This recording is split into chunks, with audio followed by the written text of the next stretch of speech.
Hello, peaceful world. Here is another update from Ukraine, from a perspective of an average citizen, a young mom, and her precious war baby, who I am now without because I'm going on a date with my university bestie, who is a mom too. We have a very special occasion to celebrate. Both of us have just finished breastfeeding, so it's going to be something like a real party. Not that I want to get hammered. Well, maybe I do want to, but I'm not going to do that. At least that is the plan now. So we'll see how it's gonna go. Well, not about that. I've been contacted by many of you asking about the situation, the war, and all. So I will now try to briefly share what's up as I'm walking to a pub where we are going to spend some time. And now I'm kind of in a good mood, so it will be, I will not be able to communicate all the hard emotions, but I will narrate them and use your imagination to picture the despair. So regarding the attacks in Kiev, we kind of had a long break, but then everything renewed. So just like earlier this week on Monday, we were woken up by explosions. It was very loud. We could even see, this, like, not sparks, but the sky, the street was luminous because of the effect of that, I don't know, air defense work, some explosion. So we are still bombarded by rockets and drones. This is just a normality, an inconvenience. If you want to visit some establishment, which wisely does not work because the workers try to hide, but very few businesses actually follow this cautious guideline. So the bombardment is an inconvenience. Then we have an understanding that it is inevitable that sooner or later my husband will join the military forces and he will have to, replace the dead and crippled and do his duty. I must admit that an understanding is not acceptance, because as much as I love my country, I love my husband more and I want him by my side. I've spent my basically entire conscious life with him. So there is this despair, picture despair, imagine despair, like lying on the floor, crying, not knowing where to run, how to dig a hole in the ground to get him out, and so on. So this is this constant worry, fear, anxiety, because it will happen someday, sooner or later. You don't know when, you don't know how. It can happen in an instant. He may have some time to get his things arranged. So this is a very, very big part of the background life negativity. It dawns on us. It drives both of us crazy.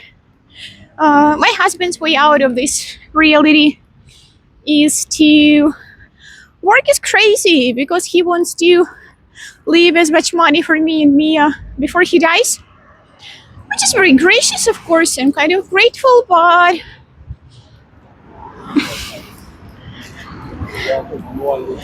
I would rather just, spend time with him, have more moments of our emotional connection. But it's hard because he's very busy. He's working really hard days and nights. And this is his choice, his way to cope, which I respect, but I miss him. And it is difficult. So there is that, the questions of how moral or immoral it is, what is right or wrong in this situation are unanswerable. So, as I said, we have an understanding that this is, the reality, and we're trying to do our best with it. So, I guess regarding the war, that's it. I'm still very triggered by the messages like, I'm glad you're safe. Hope you're safe. Hope you're safe is fine. I'm glad you're safe sucks balls because we're not safe. The fact that we have inhumanly adapted to this level of danger and threats is just an adaptation. Otherwise, we would go crazy, I don't know, commit suicides, whatever. So, yeah, wish us luck. But I hate the phrase, I'm glad you're safe. I'm not. My daughter is not. My husband, oh, definitely is not. So, this sucks. Then, there have been a lot of changes, of course, in Mia's life, in our life with Mia, because she is. Oh, I need to take the underground, so I'm gonna pause and then continue once I'm on the other side because I do not think I can cross the street. And by the way, now I'm kind of in the center of Kiev, so yeah, this is what it looks like. Very different from my neighborhood, as you can see. It's cute, it's very cute, even in this gloomiest, ugliest season. But anyhow, I'm gonna cross the street and then fill you in on Mia.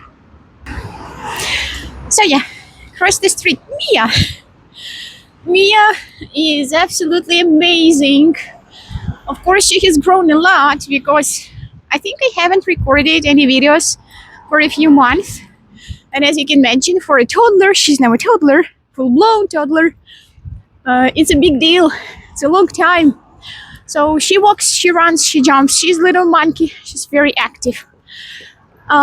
She's got quite a character. She has two hot-tempered parents, so this is not a big surprise. But it can be hard, And I try to be, modern with my approaches. I try to read a lot, I study psychology, so that helps as well. So to put it mildly, she is one of those highly sensitive kids, or what I like even more, strong-willed. She is a very strong-willed child. So it's never boring. She never sits still. She's very adventurous. And now actually I'm kind of in a honeymoon phase with her, which started when I stopped breastfeeding because at the end I was really exhausted. She was an all-night latcher, even though I was feeding her only during the night for the last few months, almost only during the night. It was still exhausting. And once I stopped doing that, first of all, she did fine. I left for 2 nights, and man dealt with all the putting her to bed routine. He did wonderfully. He's a great dad in general, and he can do like anything with Mia, which I'm, very grateful for. So once we stopped breastfeeding, I think she was getting a lot of my negativity, which was very, very unconscious because I did not allow myself to feel how much I hated it at the end.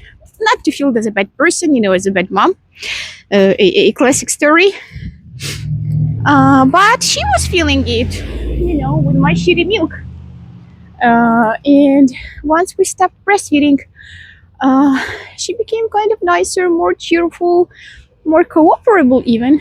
So I don't know, I love her to bits. She's doing great with pets. All of them have developed their own, line of behavior. And this is cool. And my bestie's here, so I'm gonna wrap things up. And yeah, we'll catch up later.